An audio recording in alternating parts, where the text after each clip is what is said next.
자, 여러분 안녕하십니까? 자, 여러분 우리 챕터 12장 실업에 대해서 같이 공부할게요. 이번 시간에는요. 8절에 해당하는 효율 임금과 실업에 대해서 볼게요. 이쪽에서 같이 보실까요?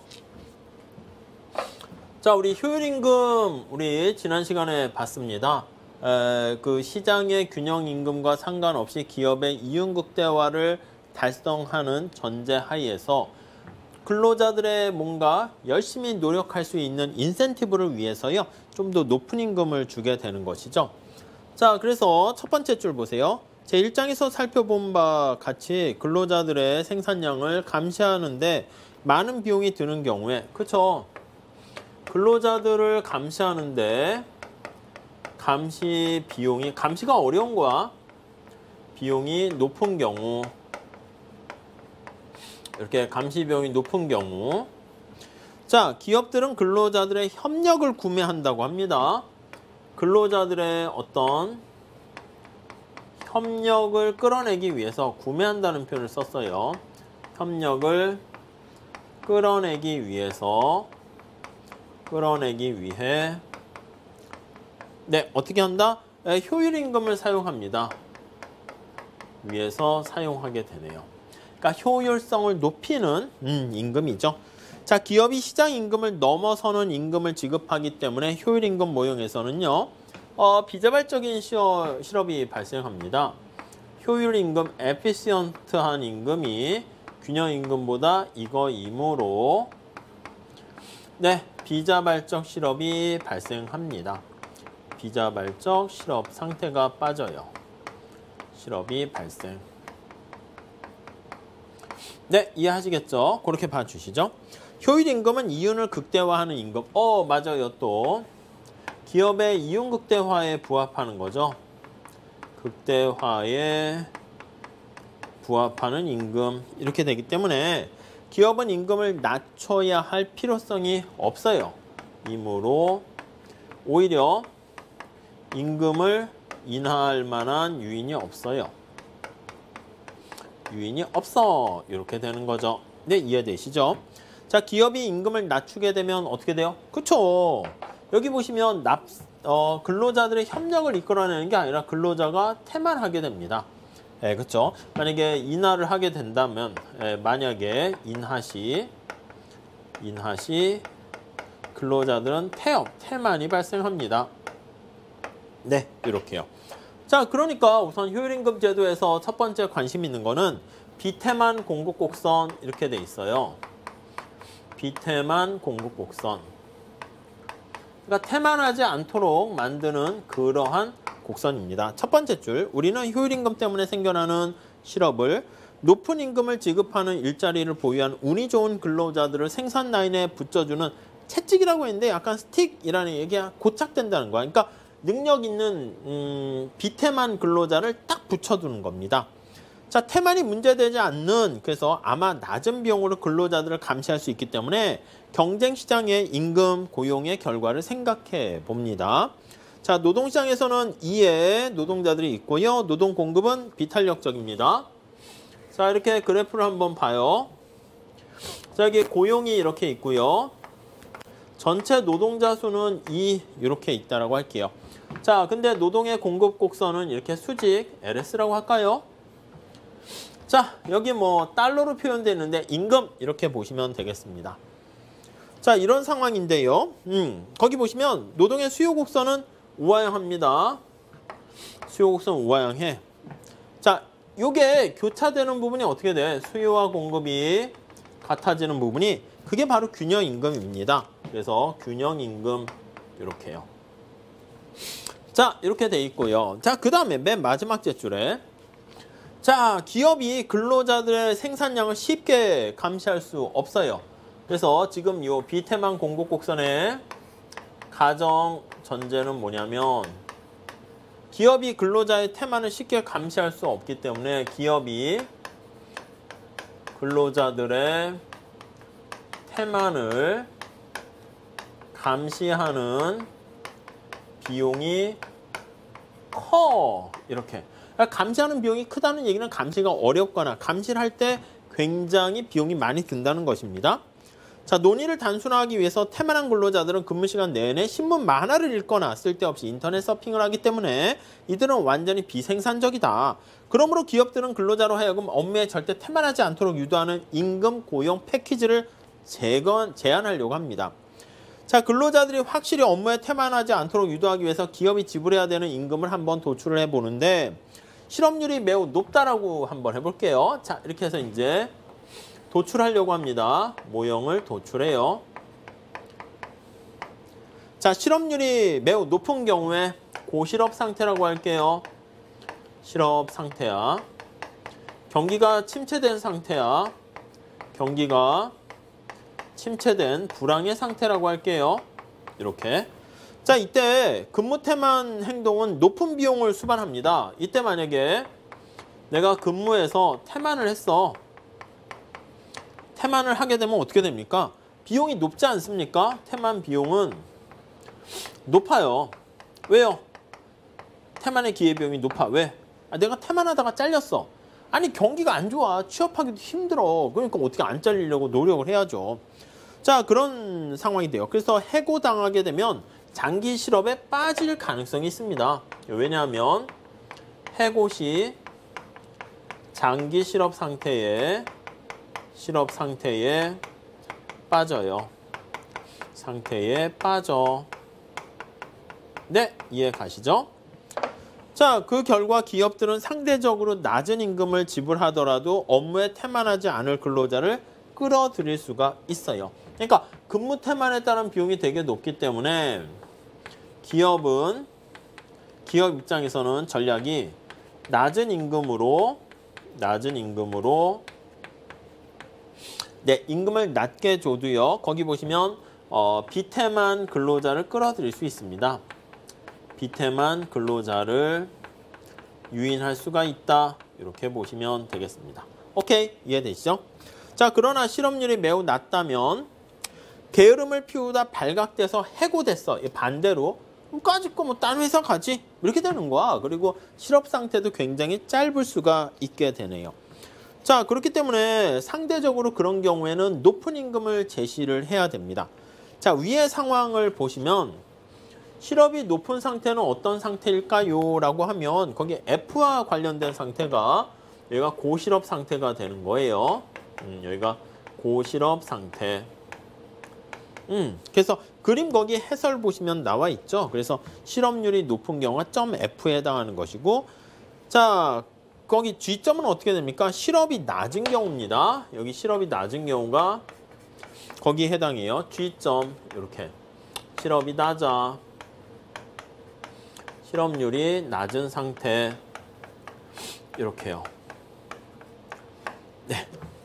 자, 그러니까 실업률이 높은 상태는 낮은 임금을 줘도 태만하지 않으려고 하는 사람을 끌어들이는데 큰 어려움이 없는데 실업률이 굉장히 낮은 상태에서는요. 임금을 많이 주지 않으면 태만하지 않은 근로자들을 끌어들이기가 어렵게 됩니다.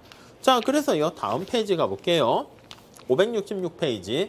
앞의 논의를 통해서 우리는 우상향하는 기울기를 가진 no shirking이라고 합니다. 그래서 비태만 공급 곡선이야. 그래서 거기 보시면 NS라고 했습니다. NS, 그냥 노동 공급 곡선이 아니라 비태만 노동 공급 곡선 이렇게 보시면 되겠습니다. 자, 이 곡선은요. 주어진 임금 수준에서 기업들이 고용할 수 있는 태만하지 않은 근로자들의 숫자 이렇게 되어 있습니다. 자, 이거는요. 다시 한번 볼게요. 주어진 임금 수준에서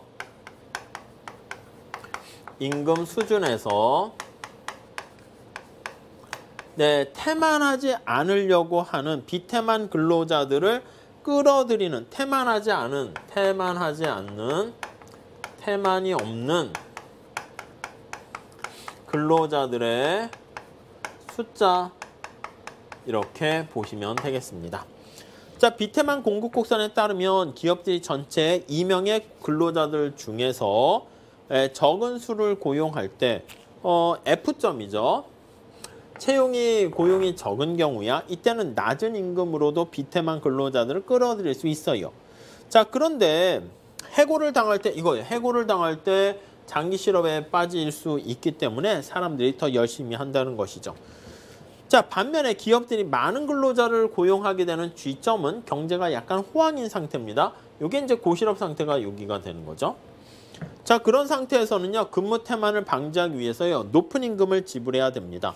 그래서 비태만 공급 곡선이라는 것은 임의의 임금 수준에서 시장으로 끌어들일 수 있는 비태만 근로자들의 숫자, 이렇게 보시면 되겠어요. 네, 이해하시죠? 오케이. 자, 그래서 비태만 공급 곡선 NS는 근로자 이게 전체가 고용되는 거죠. 여기서는 완전히 비탄력적인 공급 곡선과 결코 만나진 않고요. 아니, 원래 태생적으로 그냥 늘 태만이 돼 있는 사람은 시간당 1억을 갖다 줘도 그냥 태만이 아예 태생적으로 몸에 박힌 사람도 있습니다. 그래가지고 만나진 않고 이렇게 약간 수렴한다 이렇게 얘기합니다. 자, 그렇게 돼 있습니다. 자, 요걸 가지고요, 현재 고용하고 있는 사람들에게 태만하지 않고 일을 하도록 하려면 어느 정도 실업은 발생할 수밖에 없어요. 그래서 요거 어느 정도 태만하지 않은 사람들을 이렇게 다, 이게 완전히 이꼴은 안 되는 거예요. 이게 붙진 않아요. 그러니까 실업은 그냥 허용해야 돼, 감수해야 된다라는 거 하나 알 수가 있고. 다음 두 번째, 효율 임금과 실업 이렇게 나와 있습니다. 자, 첫 번째 줄에 균형 임금과 비태만 공급 곡선과 수요 곡선 사이에 교차점, Q점입니다. Q점이 여기가 되겠죠. Q점 이렇게. 자, 이때 임금은요, 효율 임금이 되는 거야. 시장에서의 균형 임금보다 훨씬 더 높게 되는 거죠. NS 이렇게 썼습니다. 자, 그때 기업은 이만큼의 사람들을 고용을 하게 되는 것을 알 수가 있고요. 완전히 고용되는 것보다는, 이 경우에는 완전 고용이 다 일할 사람은 되는데 이거보다는 좀 줄게 되는 거 알 수 있습니다. 요만큼의 차이만큼이 어떻게 된다? 이만큼의, 이 경우는 이제 실업이 발생하는 거야. 그래서 실업이 또 존재합니다. 실업이 존재. 그러니까 여기서 나와 있는 요 차이 있잖아. 각각의 임금 수준에서 요 차이 나타내는 게 다 실업이라고 생각하시면 되겠습니다. 자, 이 균형의 여러 가지 특성에 대해서 우리 몇 가지 얘기를 합니다. 자, 첫 번째 보시면은요. 네, 특징 한번 보시면 첫 번째는 1번. 효율 임금을 시장 임금 수준으로 끌어내리는 시장의 압력은 존재하지 않는다. 그러니까 여기 보시면 첫 번째는요. 시장의 균형 임금보다 비태만 임금이 높아요. 이거일지라도 그럼 당연히 어떻게 돼? 아이고, 시장의 균형 임금보다 훨씬 우리가 많이 주고 있구만. 좀 낮춰야지. 근데 이게 하락하지 않는다. 하락하지 않아요. 하락 안 해. 이렇게요. 네, 이해 가시겠죠? 다음 두 번째. 그러니까 비태만 임금은 시장 청산 임금보다 높게 되고요. 이 노동시장에서 근로자들은 업무에 태만하지 않게 된다. 그렇죠? 두 번째는 자, 여기에서 근로자들은 효율 임금에서요. 여기 보시면 이러한 비태만 임금을 주게 되는 여기서는요. 취업에 성공한 사람들은 태만하지 않습니다. 그래서 거기 보시면 올바르게 행동하는 임금이 된다. 그래서 요거 수준에서 채용된 근로자들은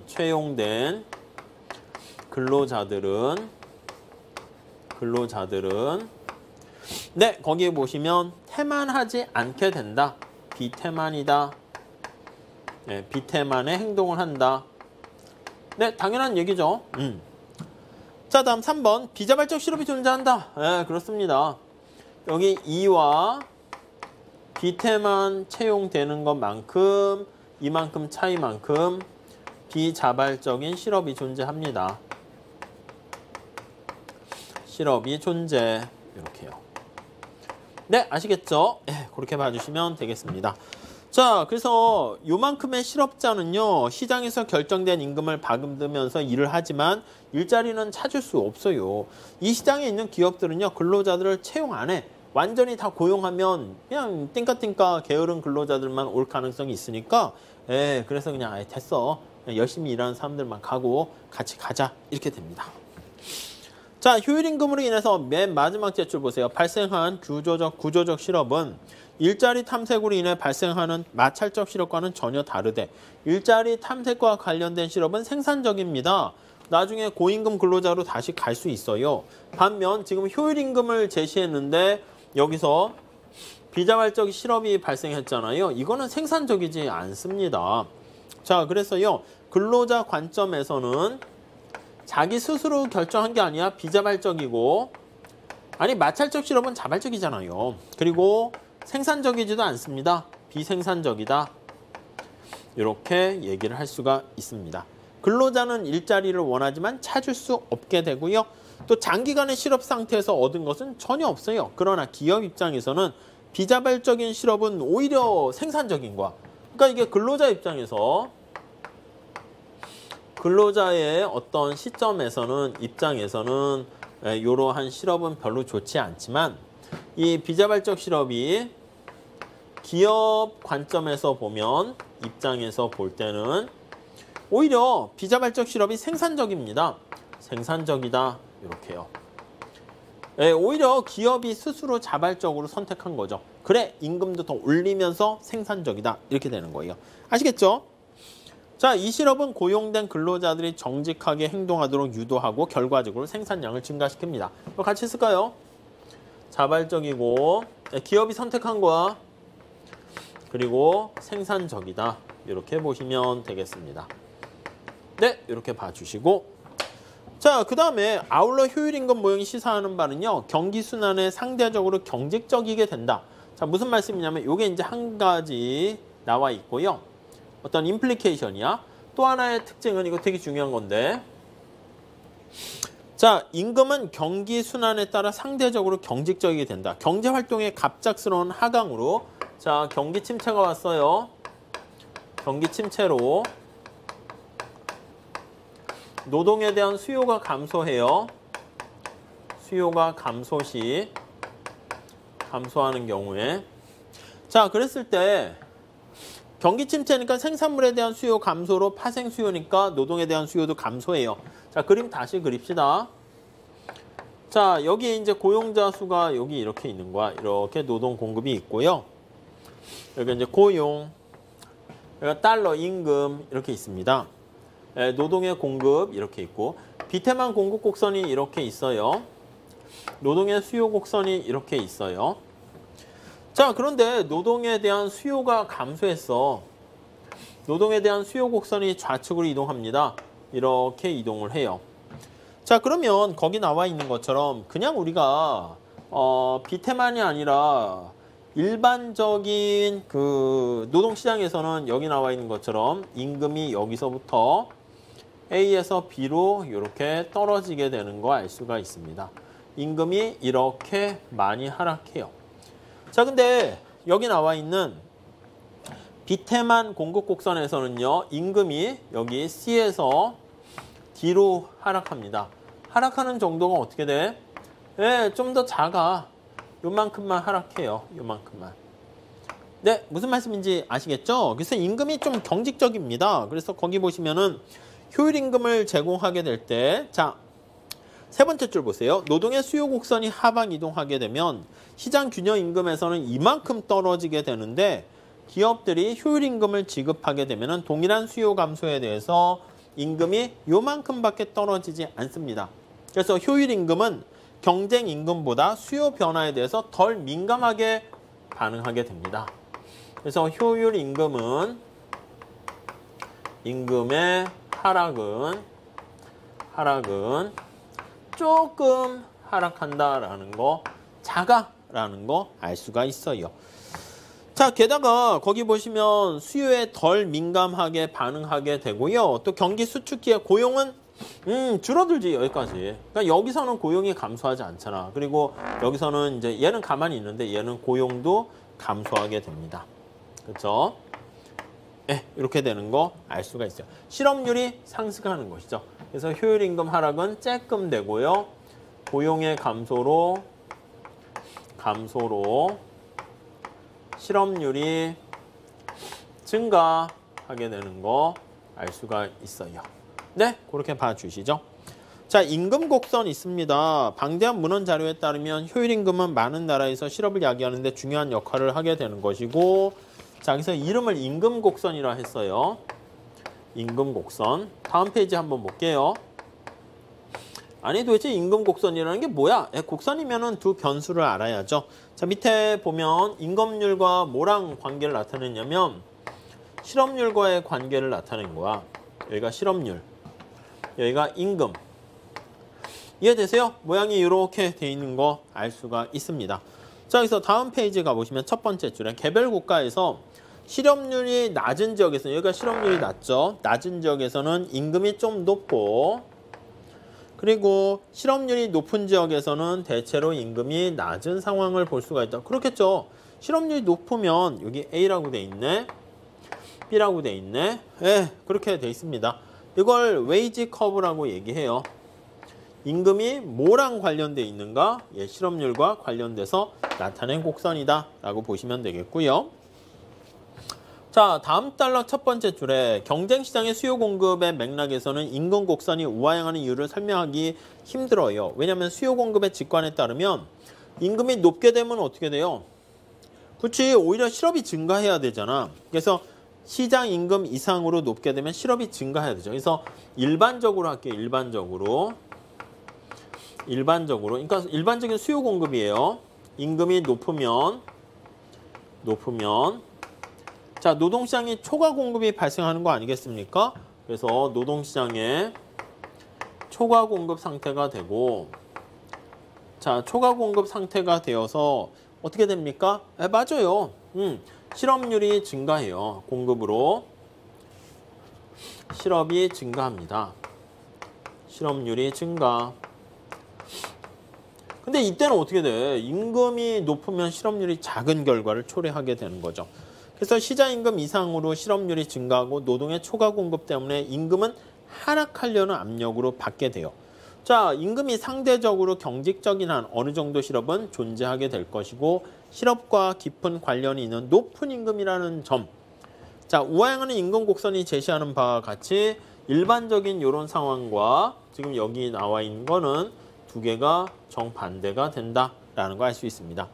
자, 효율임금 모형이야. 효율임금 모형에서 발생하는 임금 곡선은 바로 이렇게 우하향하게 돼요. 여기서는 당연히 일반적인 경우 이렇게 우상향하는 형태가 돼야 되는데, 네, 이해 가시겠죠? 자, 실업이 상당히 만연한 지역의 노동시장에 위치한 기업들은 여기요, A와 같은 이게 실업률이 높은 상황이죠. 실업률이 높은 지역에서는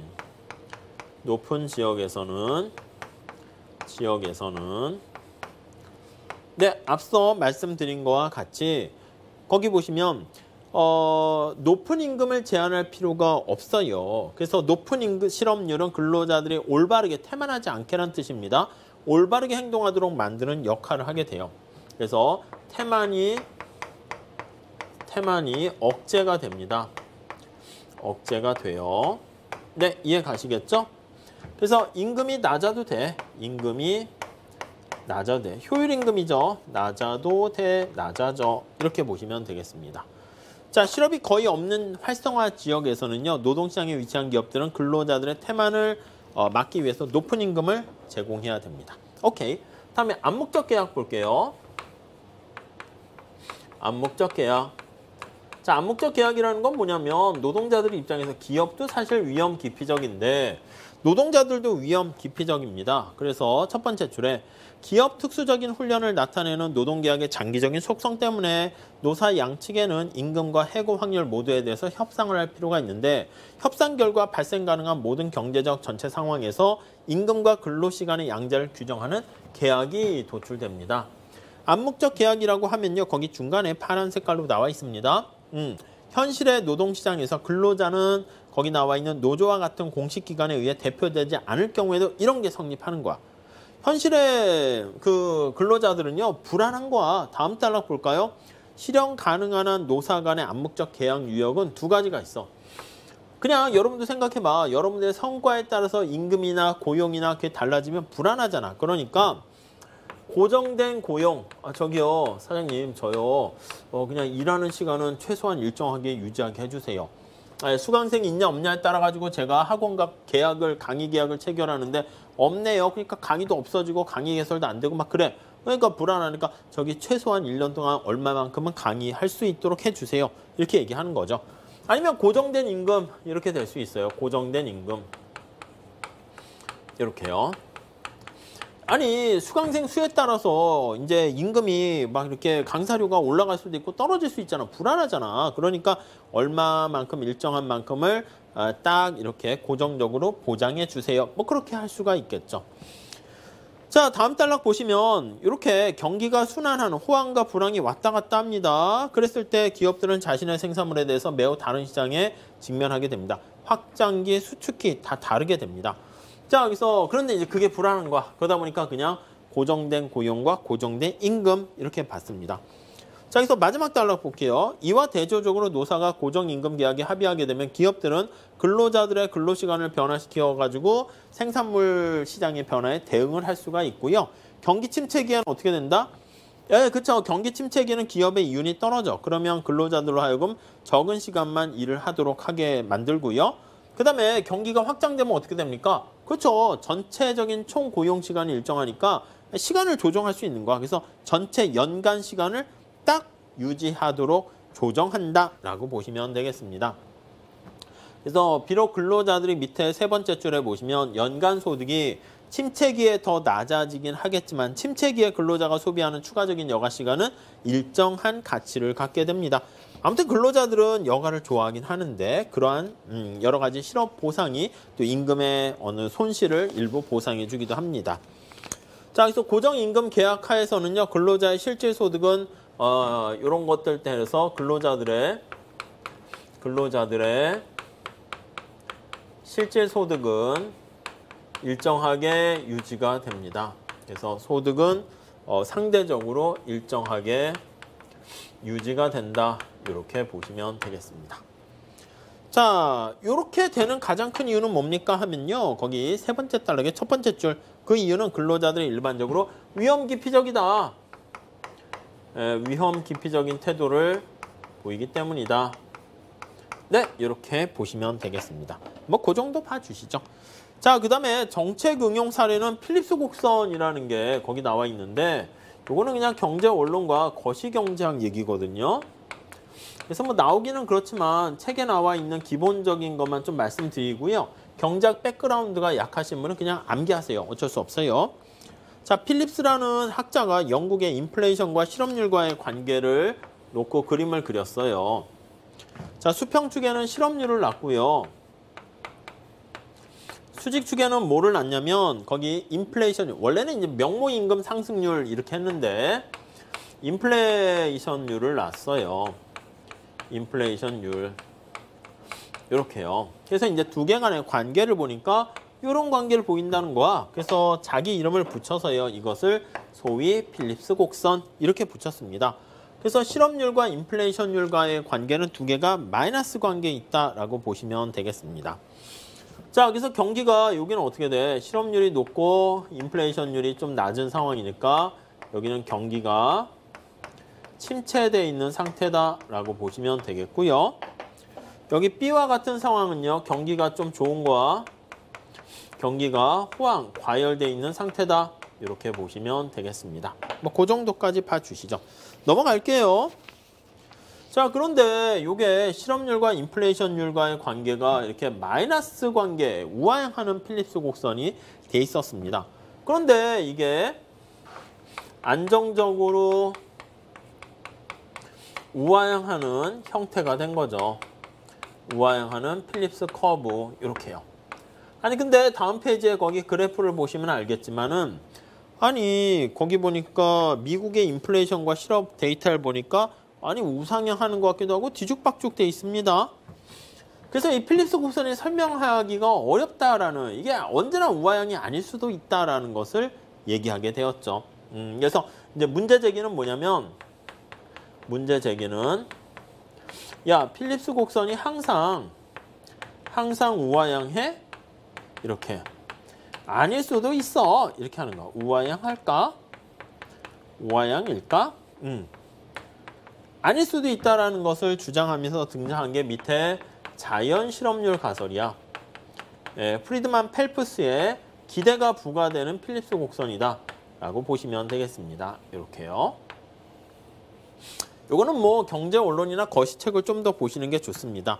1970년대 인플레이션과 실업의 경험을 통해서 안정적인 필립스, 거기서 안정적이라는 것은 우하향이라는 말도 들어가야 돼요. 안정적으로 우하향하는 필립스 곡선 개념이 파괴되기 시작했고요.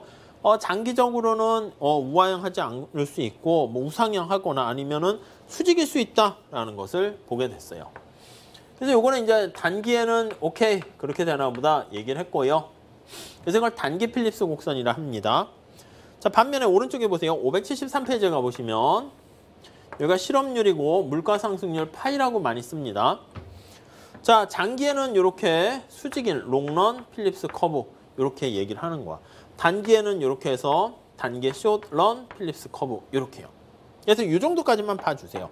자, 그래서 장기 필립스 커브가 이렇게 수직인 상황일 때 이때 실업률 있잖아. 거기서는 5%네요. 이 5%를 우리는 자연 실업률이다. 이렇게 얘기를 합니다. 자연 실업률이라는 게 뭐야? 자연스러운 실업률이다. 자연스러운 정상 상태에서의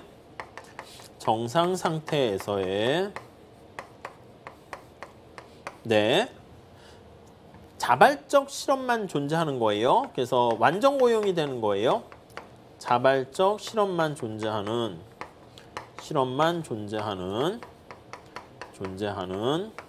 이게 바로 이제 완전 고용 상태야. 완전 고용 상태에서의 실업률이다. 이렇게 보시면 되겠습니다. 자, 거기 첫 번째 줄에 보세요. 인플레이션과 무관하게, 그러니까 물가가 올라가거나 내려가거나 상관없는, 그걸 나이로라고 해. 인플레이션을 더 이상 가속시키지 않고 나와 있는 그런 실업률을 자연 실업률 이렇게 되어 있어요. 그러니까 A와 여기 A점이 여기 있잖아요. 우리가 앞서 살펴본 것처럼 자, 만약에 인플레이션을 야기해 돈을 막 찍어 경기를 부양해 그렇게 되면 단기에는 이렇게 B점으로 이제 갈 수가 있다라는 게 약간 거시경제 보면 케인작파가 되는 건데 아니야 그쪽으로 갈 수 없어. 물가만 상승하고 실업률은 더 낮출 수 없어. 그게 바로 자연 실업률 가설이다. 이렇게 보시면 되겠습니다. 자, 여기서 574페이지 가보시면 여기에다가 이제 기대를 더 반영시킵니다. 그래서 기대가 반영된 필립스 커브 해가지고요. 요거는 거시경제학 책을 보시거나 아니면 제 노동경제학 연습책에 보면 거기는 조금 내용을 집어넣긴 했습니다. 그래서 여기 필립스 커브를 나타내기 위해서 인플레이션율은요. 마이너스 베타 U 마이너스 UN 플러스 기대가 부과된 필립스 커브 이렇게 보시면 돼요. 그래서 지금 여기 나와 있는 것처럼 여기요 사람들의 기대가 이렇게 똑같이 되는 거야. 그래서 파이와 파이 2가 같은 이거인 경우의 실업률 이게 바로 우리는 자연 실업률이다 라고 얘기를 하게 됩니다. 아셨죠? 그렇게 정리하시면 되겠습니다. 자, 그럼 이게 의미하는 게 뭔데? 장기의 필립스 커브가 이렇게 수직이 되잖아요. 그러면 정부에 뭐 경기를 부양시켜서 부양책을 통한 실업률 감소가 불가능하다는 거야. 실업률을 감소한다는 게 감소가 불가능하다라는 것을 알 수가 있게 됩니다. 네, 이해하시겠습니까? 그런 내용 나와 있습니다. 그러니까 정부가 통화정책이나 이걸 통해서 막 돈을 찍어내가지고 막 그렇게 하는 게 인플레이션만 더 올라가고요. 여기서 이렇게 더 올라가고 기대 인플레이션율이 올라가게 되니까 그 결과 실업률은 그대로 가만히 있게 된다. 높아지지 감소하지 않는다라는 거 알 수 있습니다. 자, 밑에 자연 실업률이 뭐냐라고 하면요. 맨 마지막에 나와 있는 뭐 그런 것처럼 이거요. 장기적인 평균적인 완전 고용 상태에서의 자발적 실업만 존재할 때 실업률을 우리가 그냥 자연 실업률이다 라고 보시면 될 것 같습니다. 자, 그래서 뭐 자연 실업률 나타나는 게 우리가 앞에 정상 상태에서의 실업률 있잖아. 그게 바로 자연 실업률하고 같은 맥락이다 보시면 돼요.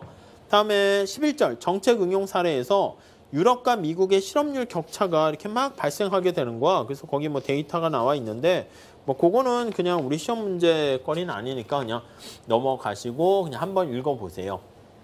유럽은 미국보다 약간 사회보장제도라든가 실업급여, 실업보험이 잘 돼 있어가지고 장기 실업률이 증가하는 거야. 그래서 자연 실업률 자체가 높아진다. 이렇게 보시면 될 것 같습니다. 자, 그래서 이번 시간에는요, 필립스 곡선에 대한 약간 거시경제 얘기를 조금 설명드렸고, 실업률과 인플레이션율과의 관계를 나타내는 것이고, 암묵적 계약을 통해 가지고 위험 기피적인 특히 근로자들 입장에서는 고용이나 임금을 고정시키려고 한다. 그리고 기업 입장에서는 여기 나와 있는 경기 침체에서 효율적 임금이 경직적인 경우를 많이 보이게 되는데 그것을 비태만 공급 곡선을 가지고 우리가 설명을 한다. 이렇게 보시면 되겠습니다. 자, 이렇게 해가지고요. 챕터 12장 실업까지 우리가 살펴봤고요. 교과서 내용을 우리가 꼼꼼하게 잘 살펴봤습니다. 교과서를 꼼꼼하게 잘 읽어보는 것도 여러분들 실력을 향상시키는 데 굉장히 도움이 될 거예요. 그래서 여러분들 잘 복습 정리하시고요. 다시 한번 제 설명을 보시거나 아니면 여러분 필기나 책에 표시한 걸 갖고 빠르게 복습하시게 되면 충분히 여러분 스스로 걸로 내용을 만들 수 있을 것 같습니다. 자, 수강하시고 공부하시냐고 고생하셨고요. 여기서 마치도록 하겠습니다. 감사합니다.